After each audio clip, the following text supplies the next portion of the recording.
Bonjour Anne-Sophie Pelletier. Bonjour Pierre. Salut Pablo. Salut, Salut salut. Pablo. Merci Anne-Sophie d'avoir accepté notre invitation. Anne-Sophie, tu es députée européenne, membre de la France Insoumise. On te connaît aussi par tes fonctions qui sont ta profession, hein. Tu es aide soignante, tu es aide psychologique. Tu travailles dans les EHPAD. Aujourd'hui, partout en France, il y a des mobilisations des personnels soignants. On va y revenir évidemment, mais d'abord, on a appris ce matin des perquisitions au domicile d'Édouard Philippe, Olivier Véran, Agnès Buzyn, Sibeth Ndiaye, Jérôme Salomon, le directeur général de la santé. Ces perquisitions font suite à une plainte qui a été déposée sur la gestion du Covid au début de la crise sanitaire. Tu comprends, toi, cette procédure judiciaire? Il fallait porter plainte contre ces responsables politiques et ceux aussi de l'administration française. Est-ce que je comprends cette procédure? Bien sûr que je la comprends, parce qu'à un moment donné, il faut quand même trouver des responsabilités sur la crise du Covid. Je voudrais simplement rappeler que c'est 32 000 morts. Alors souvent on nous dit, oui mais par rapport à la grippe, oui mais par rapport à ceci, oui mais par rapport à cela. J'ai même entendu des médecins qui disaient, finalement c'est des personnes qui avaient peut-être encore une espérance de vie de 6 mois ou un an, qui sont décédées plus tôt. Donc, moi, si on commence à parler comme ça m'inquiète vraiment. Et ce n'est pas les seuls qui sont soumis à des plaintes, puisque je ne sais pas si vous êtes au courant, mais même dans les EHPAD, vous avez des familles qui ont porté plainte contre des établissements qui se sont créés en collectif pour faire porter des responsabilités. Alors, soit au gouvernement, soit au directeur d'établissement, eh bien, il faut laisser faire la justice. Ce qui est rassurant, c'est que visiblement, que vous soyez ministre ou pas, ou que vous soyez citoyen, eh bien, vous êtes soumis aux mêmes règles. Et ça, par contre, je trouve que c'est rassurant. Mais qu'est-ce qu'on leur reproche exactement? Qu'est-ce que toi, tu leur reprocherais? On leur reproche quoi? De pas qu'il n'y ait pas eu assez de masques, de ne pas avoir pris la menace du Covid assez au sérieux, de pas avoir créé plus de lits en réanimation? Mais moi, ce que je leur reproche, c'est, rappelez-vous le discours de Madame Buzyn quand elle devient candidate à la mairie de Paris.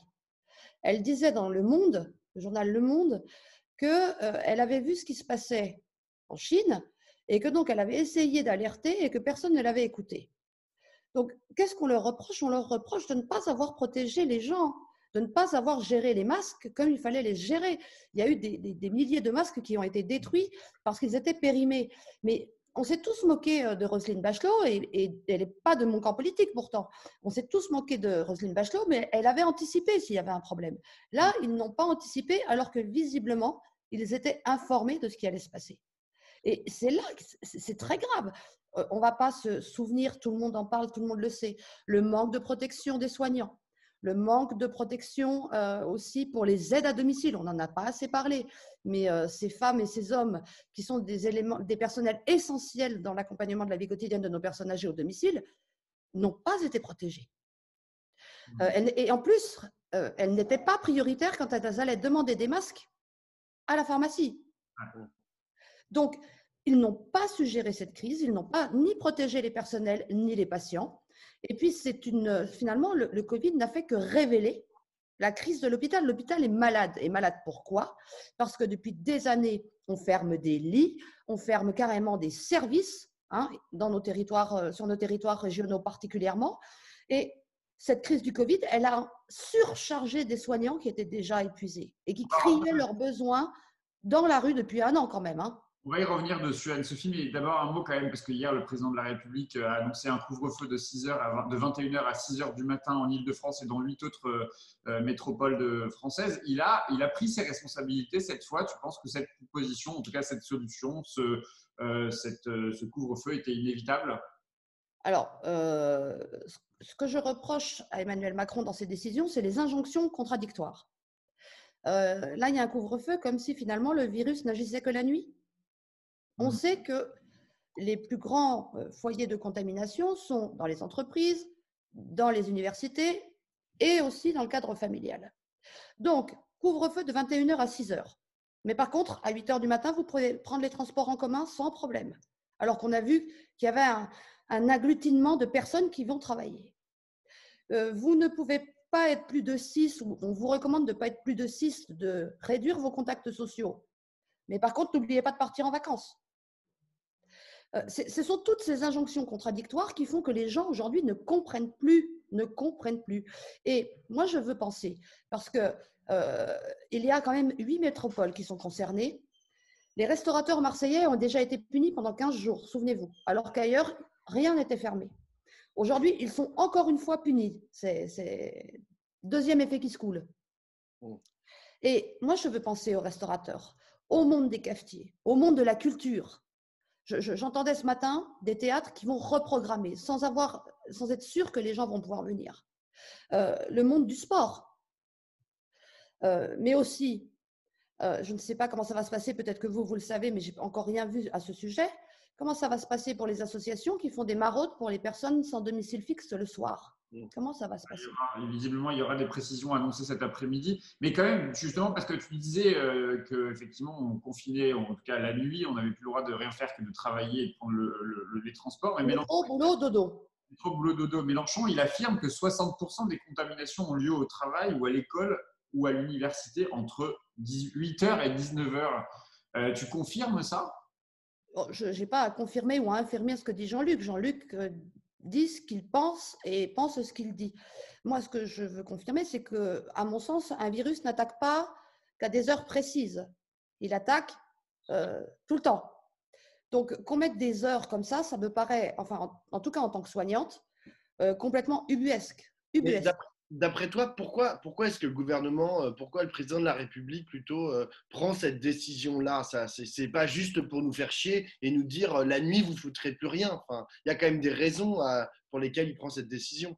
Prends l'exemple de la raison, considérablement le taux de contamination. La raison, elle est très simple. C'est pour que les services de réa ne soient pas saturés. Parce qu'on manque de lits, on manque de personnel, on manque de jambes, on manque de bras. Et donc, pour ne pas qu'il y ait de surcharge et de surchauffe des lits de réa, eh bien, ces mesures-là sont prises. Donc, ça va quand même limiter les contaminations. Pardon? Ça va quand même limiter un peu les contaminations. Tu en es sûr? Bah non, mais si tu dis que ça va enlever la pression sur les lits en réanimation, ça veut dire que ça va un peu limiter. Enfin, pourquoi ça limiterait la pression sur les lits en réanimation? Parce qu'évidemment, on veut limiter les contaminations, évidemment. Mais je ne suis pas sûre que c'est en mettant un couvre-feu que ça fonctionnera. Qu'est-ce qu'il aurait fallu faire? Tout à l'heure, le virus ne s'attaque pas aux gens que la nuit. Il aurait fallu reconfiner tout le monde, Anne-Sophie? Pardon? Il aurait fallu reconfiner tout le monde? Alors, reconfiner, je ne suis pas sûre non plus, parce qu'on a vu que le Covid et le confinement avaient accentué les inégalités sociales. Que vous soyez dans un petit appartement à 3, 4, une famille, pour essayer de bosser, et que vous soyez cadre et que vous alliez dans vos maisons secondaires pour travailler, ce n'est pas vraiment la même chose.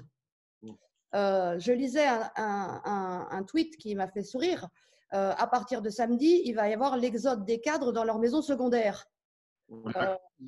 Moi, je veux penser aussi aux gens qui sont dans des petits appartements, qui sont nombreux et qui finalement, avec cette crise du Covid, se retrouvent encore plus isolés qu'ils ne l'étaient déjà. Et finalement, on voit que les inégalités ont explosé. Alors, je le disais justement tout à l'heure, les soignants sont dans la rue. Ils sont les grands oubliés, selon toi, de la période que l'on vient de traverser depuis la dernière fois où on les a applaudis, c'est-à-dire à partir du jour où on a été déconfiné? Alors, est-ce que ce sont les grands oubliés? On ne découvre rien. Et les soignants ont toujours été les grands oubliés.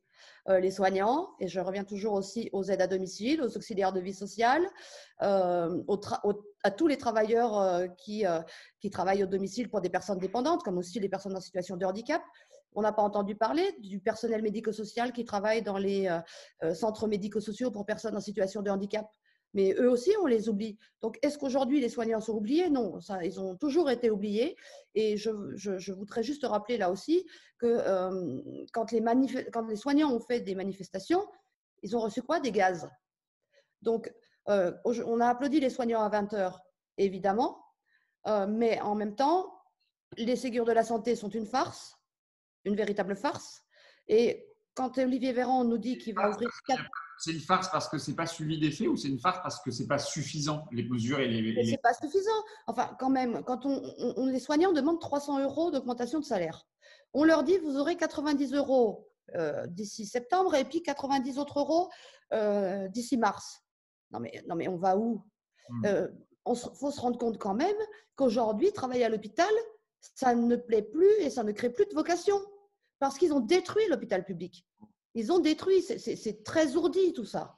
Et si vous me permettez de faire un pas de côté sur l'impact de l'Union européenne là-dessus, c'est que quand on est au Parlement européen et qu'on parle de la santé, on nous répond que ce n'est pas une compétence de l'Union. Ouais. Mais indirectement, c'est une compétence de l'Union. Parce qu'aujourd'hui, la santé est devenue une variable d'ajustement de tous les budgets nationaux et c'est le parent pauvre des budgets. Et donc, on a détruit, fermé des lits, détruit, fermé. Et aujourd'hui, évidemment, on se retrouve avec plus rien. On est complètement déshabillé. Mais c'est eux qui ont voulu ce déshabillage pour faire de la santé une marchandise et de l'hôpital une entreprise. Et les soignants qui sont dans les hôpitaux, franchement, je leur tire mon chapeau, comme à tous les soignants qui sont dans tout le système médical, parce que vraiment, je vais vous dire, on a des sacrés… j'aime pas le mot combattant parce que c'est une sémantique de guerre et je n'aime pas ça, mais on a quand même des gens qui sont très présents et qui bossent, bien que, comme à Nantes, ils sont infectés par le Covid. Alors, tu parlais de la Commission et du rôle de la Commission et du Parlement européen.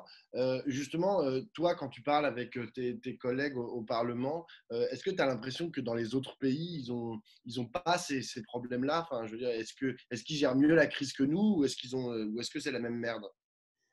Je ne dirais pas qu'ils gèrent mieux la crise que nous, ils la gèrent différemment. On voit que c'est en train de remonter un peu partout. Ils gèrent différemment et Angela Merkel, elle est, je trouve, plus dure en tout cas.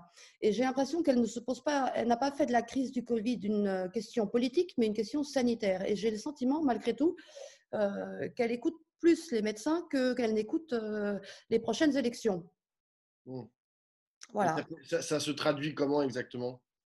Ça se traduit surtout quand tu discutes avec les collègues députés européens. Alors, je discute avec des collègues qui sont médecins aussi. Donc, c'est peut-être ça aussi qui fait que la vision est différente. Parce que si tu discutes avec des députés Renew, donc l'AREM, ils vont te dire exactement ce que dit Macron, qu'à l'hôpital, ce n'est pas un problème de moyens, c'est un problème d'organisation. Les députés qui sont dans d'autres États membres te disent non, il faut mettre des moyens et nous, on essaye de mettre des moyens. Voilà, pour certains, en tout cas, j'ai le sentiment qu'on n'est pas dans des logiques comptables, mais dans des logiques, finalement, que la santé est un bien commun.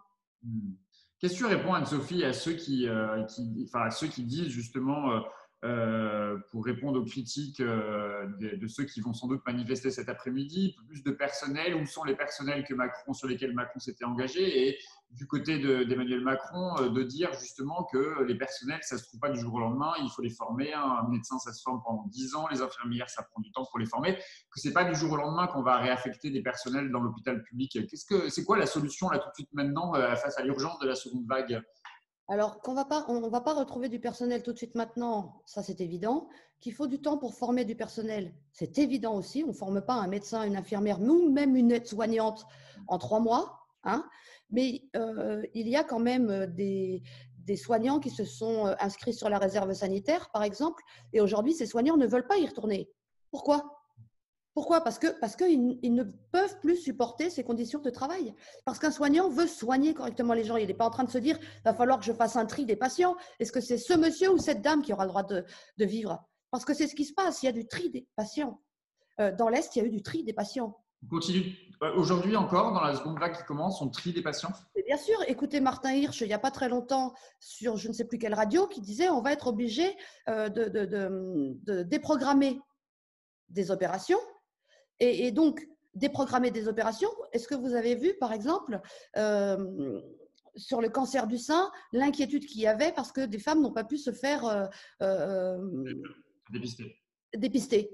Donc, évidemment, on pense que peut-être qu'une opération de prothèse de hanche, c'est moins urgent qu'une autre opération, mais quand même, une prothèse de hanche, c'est important, sinon on ne vous dirait pas qu'il faut vous faire opérer. Donc, on va faire du tri de patients, on déprogramme des opérations, donc ça va en rajouter derrière quand cette crise sera passée, et les gens, leur pathologie, elle aura augmenté. Donc, le soignant aujourd'hui, il n'a pas envie de faire ces choix-là, il n'a pas envie de faire des choix éthiques, il a une morale, et la morale, c'est on doit soigner tout le monde. Et si on n'avait pas démantelé l'hôpital, aujourd'hui, on pourrait soigner tout le monde. On a une dernière question, Anne-Sophie. Alors, on a appris aujourd'hui que la prochaine session du Parlement européen, qui était prévue entre le 19 et le 22 octobre, ne se tiendra pas à Strasbourg en réel, mais sera par vidéoconférence. On parle aussi du report des élections régionales et départementales. Avec cette crise du coronavirus, du Covid, est-ce que tu penses que c'est aussi la démocratie, dans une certaine mesure, qui est un peu en danger? Ça, c'est évident. Enfin, la crise de la démocratie, elle n'a pas attendu le Covid, hein. Ça fait un moment qu'il y a une crise de la démocratie quand même, hein. Alors oui, la plénière ne sera pas à Strasbourg et moi j'ai vu le tweet du président Sassoli et ce serait même pas non plus sur Bruxelles, ce serait vraiment qu'à distance. Parce que, et je pense que le président Sassoli a raison, on ne peut pas faire voyager des milliers de personnes comme ça sans prendre un risque. Donc je pense qu'il a raison. Et aujourd'hui, heureusement, on a quelques moyens pour pouvoir faire les choses à distance. Mais là aussi, je voudrais penser, puisqu'on parle du Covid, nous, on a les moyens de le faire. Mais pensons à tous ces gens qui n'ont même pas Internet et qui n'ont pas non plus les moyens, et particulièrement les enfants quand ils étaient confinés, de pouvoir suivre les cours à distance. On a les moyens de le faire, nous, aujourd'hui. Donc, on le fait pour éviter de prendre des risques. On entend, hein, il faut retourner à Strasbourg, c'est dans les traités. Bien sûr qu'il faut retourner à Strasbourg et que c'est dans les traités, mais pas en faisant prendre des risques à tout le monde. Et sur les élections, là, c'est pareil. Mais là, c'est pareil. Donc, on reporterait les élections de mars 2021, mais par contre, on a réussi à faire les municipales en pleine crise et le deuxième tour, ce n'était pas quand même la panacée d'un point de vue crise sanitaire. Donc, il ne faut pas non plus que le Covid soit l'arbre qui cache la forêt à un prétexte de tuer un peu plus la démocratie. Parce que franchement, dans notre pays, elle ne va pas très bien. Merci beaucoup, Anne-Sophie. Merci Anne-Sophie. Merci à vous.